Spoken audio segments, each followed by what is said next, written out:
I am so excited for today's video. I've got one of the rarest, most sought after chainsaws Stihl has ever made. It's called a Contra Lightning and they were made in around the 1960s. They're incredibly hard to find now, but this one is even more special in that it's the military edition. My customer imported it from Germany. He waited weeks for it to arrive and he was so excited he put fuel and oil into it, pulled the rope, and this is what happened. Let's go inside and see what's going on with it.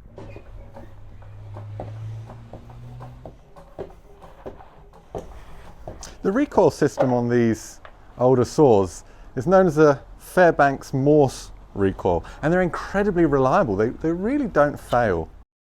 They use a twin pull system and you have stacks of metal and fibre washers.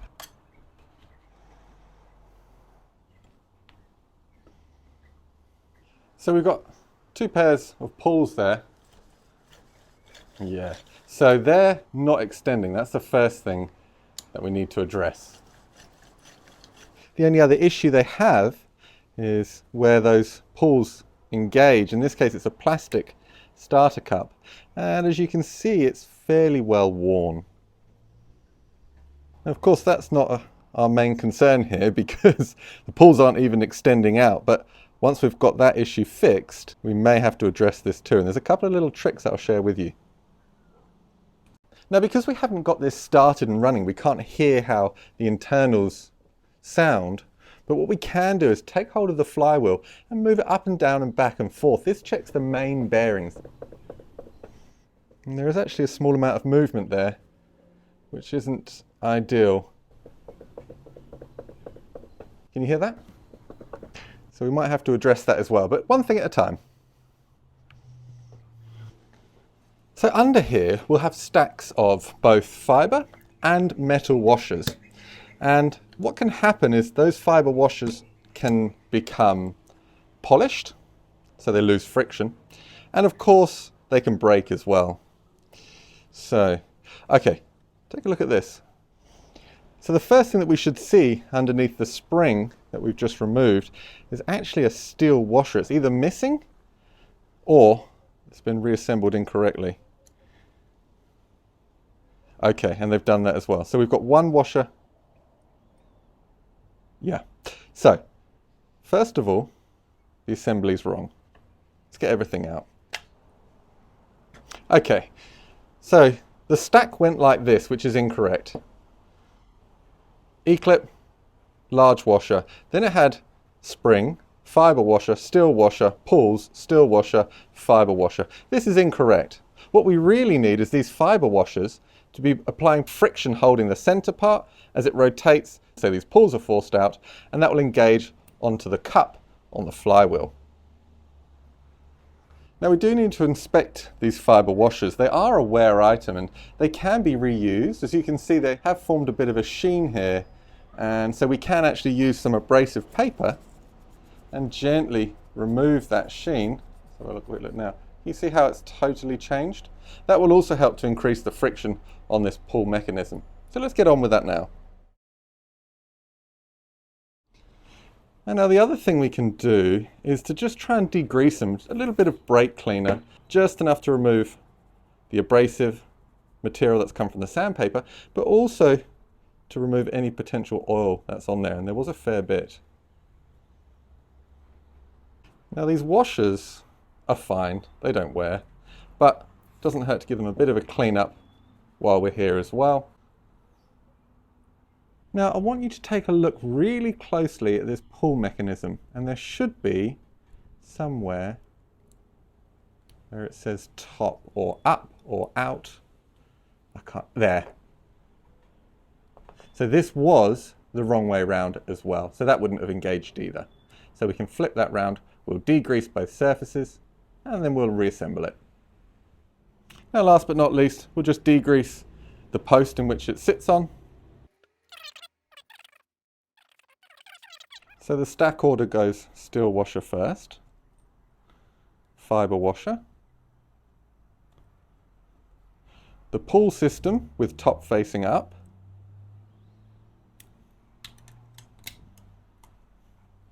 fibre washer, and that sandwiches this pull system between two pieces of fibre. And then lastly we have the spring and our washer. It's held in place with a standard E-clip. These can over time lose their tension. Let's have a look at this one. Yeah, that's a little bit light. Let's do a little bit of a tighten up on that. Now you can replace this, but I want to keep everything OEM original as it came to me. Squeeze the cheeks together. That's much better. A nice snap as it goes on. Now, as we pull the cord, those pulls extend out. Okay, let's put this back on and we'll just see how that old starter cup goes. I tell you what, this lift table has been an absolute game changer for me. And if you want one, this is very unique in how high it goes. If you want one, I've put links in the description below to that and all the other tools I use in today's video for you.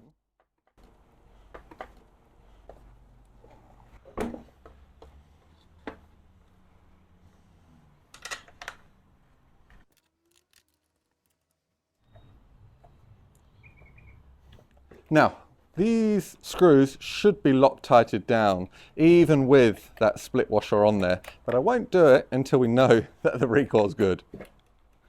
That's much better. Let's see what it feels like. Off.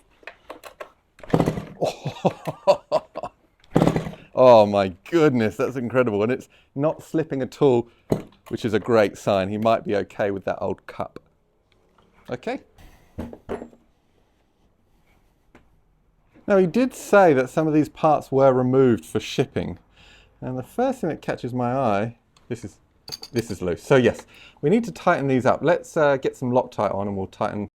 In fact, that looks far too protruding. You can see the difference in how far these studs are coming out.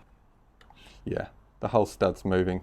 So we'll have to take the whole muffler off, and that's good because we get to have a look at the piston as well. What does it look like? Oh, this muffler's damaged. Ah, what a shame. Yeah, so that stud was loose and it's had the opportunity to flap around in there, vibrate around, and it's wallowed it out. These can be TIG welded. I've TIG welded these before, so maybe that's a project he'll want me to do, but just something I'm going to note and write down, but that unfortunately is completely destroyed.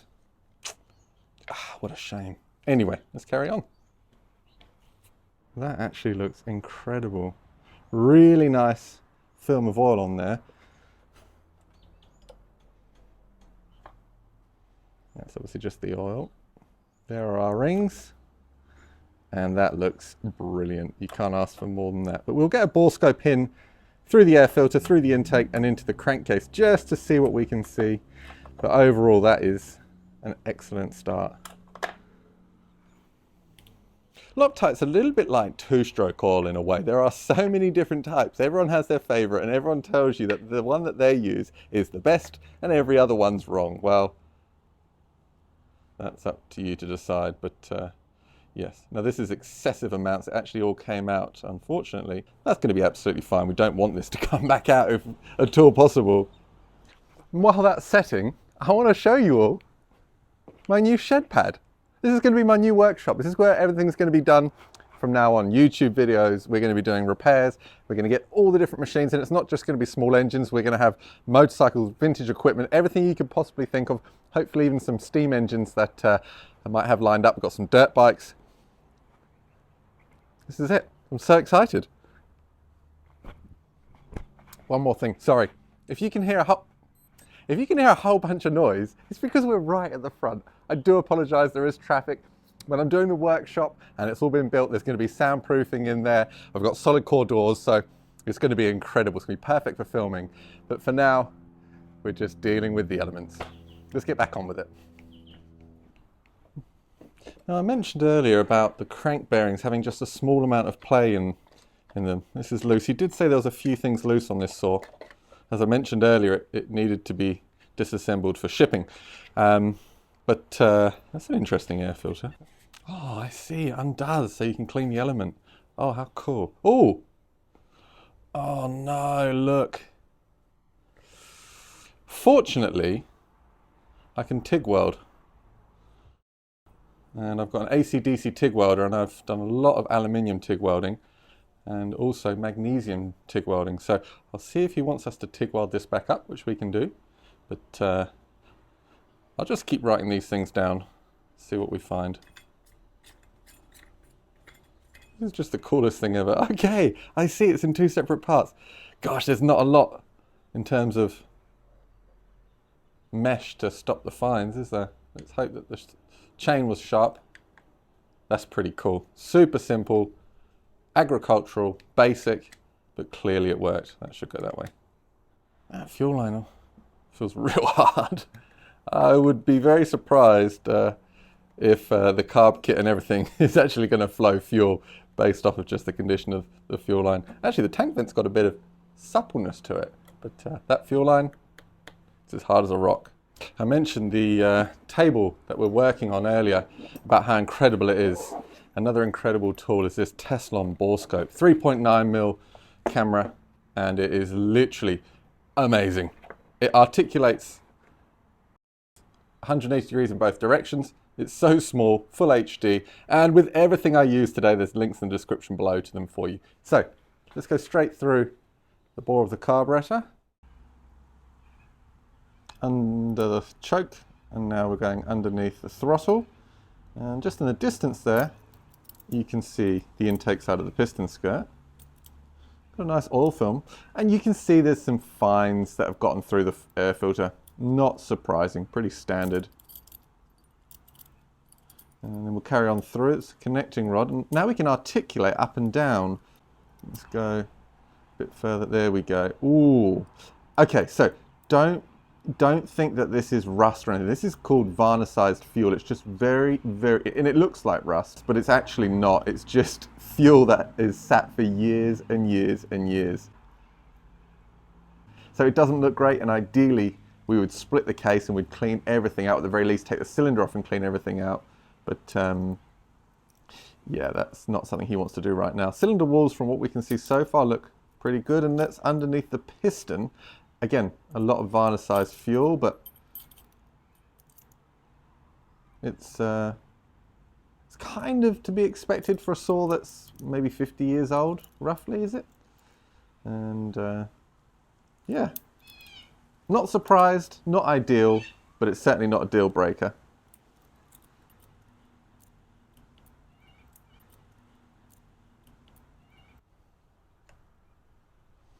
You guys want to see something cool? Chicho! He's a wild willy wagtail, and we've become really good friends. I feed him mealworms, and he just gives me all this love. Chicho! He can be our new little shop pet. Hey, sweetheart. Check this out. So sassy. That's like a little demanding call wanting mealworms. Come and say hello to everyone. Come here. Chicho. Come here. He's on your contra at the moment, mate. There you go, say hello. Say hello to the YouTube world. That's Chicho. Right, let's give him a few mealworms. We'll find him a little meal. I know, you're a little grumpy when you're hungry. There you go. Just stuff his mouth so he can't have a go at me and tell me off. I'm going to be like the pigeon man, but with wagtails. Come on, come here, you little rat bag. There it is. What are you doing? Muzz doesn't. My dog Muzz doesn't even enjoy them, but he only wants them because because the wagtail gets them. So anyway, let's get back on with the saw. Come on. This is loose as well. Let's. I don't want to start taking everything apart. As soon as I try and pull the carburetor off, the fuel line will have to come off, and I'll probably end up splitting it. He just wants things tightened back up, fixed like the recoil, and any issues that we find to be repaired. So, Chicho. He's more demanding than my partner, Katrina. Hey, fluffy bum. Let's get these tightened up.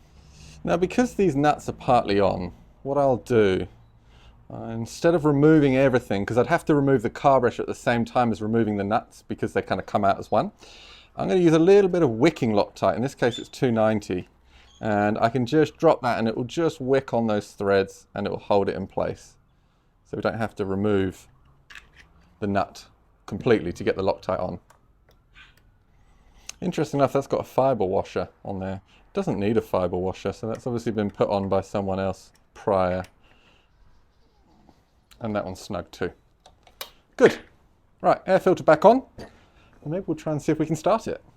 Now, because this air filter is cracked here, I'm not going to put too much tension on. It doesn't matter if there's a little bit of a gap or anything here. We're not cutting with it, and you can't get an air leak before the throttle butterfly itself. So we can just put this back on. I won't use Loctite on these. Just gently put them on because they will need to be removed for this to be repaired. This one doesn't seem to want to bite. Let's pop this one off and have a quick look. The left one does. The right one isn't biting. Ah, no. The threads are damaged. Ah, what a shame. Right. Yeah, they are gone. Okay. Let me go and speak to the customer about this because it really needs a thread insert. To do that properly, we have to take the carburetor off. Okay. Give me a second. So he's happy for me to do the thread repair. It's either taking the carburetor off, which means taking the nuts off, the hose, the gaskets might get damaged. What we'll do, if possible, I don't know if it is, let's try and remove the rear handle. Looks like it's just 4 bolts. 1, 2, 3, 4. And a little split pin. That's what we're going to do. And then I can get the access that I need to over here.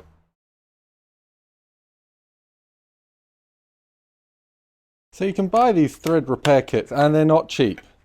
But with that said, they are fantastic. And it's worth buying a good quality set. And I'll put links in the description below to the most common sizes. Now, we can't go too far because we have this throttle shaft. So we do have to be careful of that. That's probably why it's stripped out.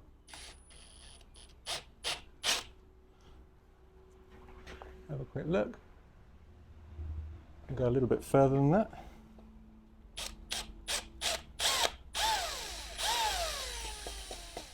You can hear I'm tapping it there. That's about as far as I can go with the drill bit. Nice, smooth, clean hole. Now we're going to tap the threads. And take a look at this tap. This is like a, well, it's kind of like an intermediate tap. I don't know if they call it an intermediate or whether this is a starter, but at least about 1/2 centimetre's worth is just taken up with the lead-in plus some very shallow threads. I'm actually going to cut that off. But before that, I'm just going to, I have a number of these sets, so I don't mind modifying the taps to suit. But I will just go in and maybe I'll do a couple of turns so that I've already started the threads.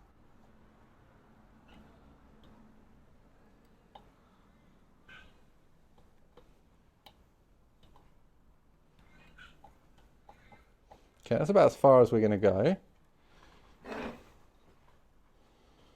Block the hole.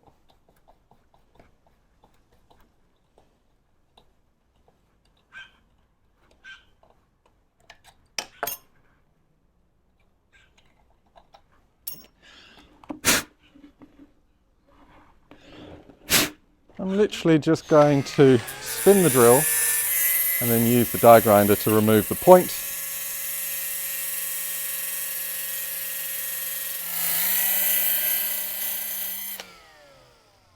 Perfect.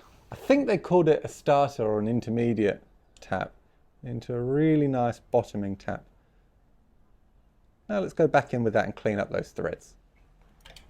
And that's why I wanted to start it before modifying, because you can see it's going in really nice now without too much effort on my behalf. So now we're cutting threads and that's done everything we need it to. Okay. Take a look at those beautiful threads. So we're now ready to install the thread repair itself. I mentioned about not using red Loctite that often. Well, I use it on thread repairs. So that goes on the end of the tool. Put a little bit of red Loctite on there. And then we'll thread that in.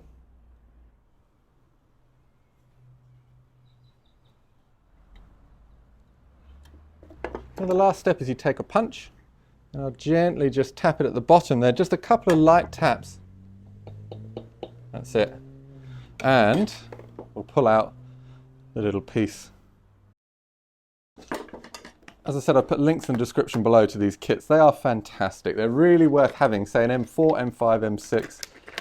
Now, the owner of this chainsaw also owns one that's even rarer, more sought after than a military green Stihl Contra, and that is a BLK, an incredible older saw.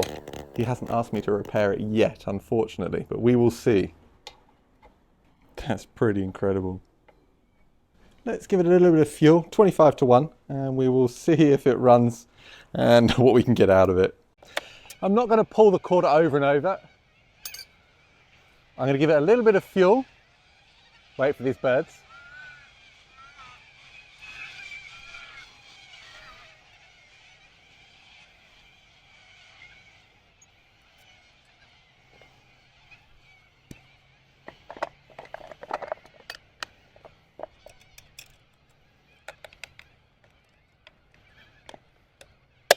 Let's just see if we get anything at all.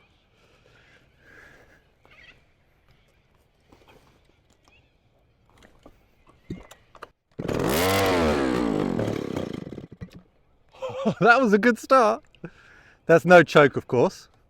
We have spark, obviously. So let's give it a little bit more fuel. Okay. That's on, that's on. Get ready with the fuel.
And it even stops. Let's try a restart.